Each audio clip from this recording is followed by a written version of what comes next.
Hey everyone, welcome back to 25 Sweetpeas. Today I've decided to take on the super trendy cow print nail art design, and I'm using both of the polishes from yesterday's video, which was the Stella Chroma video, so I will link that down in the description box below or in the cards, wherever I remember to put it. But basically here you just want to start with 2 coats of the white, and then after that is dry, you're just going to take the black, and I'm literally just using the brush that comes in the bottle to blob on some spots here and there. You don't want them to touch. If they do touch by accident, because your base is white, you can take some like white acrylic paint and just quickly clean up any lines that may have gotten a little messy.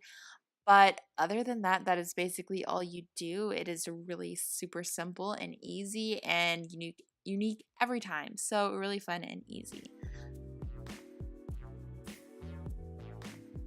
Once you're happy with the design, you want to let it dry completely, and then you want to apply your choice of top coat. You definitely want to make sure it's something that's not going to smear your black, because that would be really aggravating. And then you are good to go. I decided to wear mine with a shiny top coat, so everything that you will see photo-wise will be done with a shiny top coat, and I will have all of that information down in the description box below if you want to check it out. So that is it for today. I hope you guys enjoyed this video. Thank you so much for stopping by and watching, and I will see you guys back here very soon for another new video. Bye!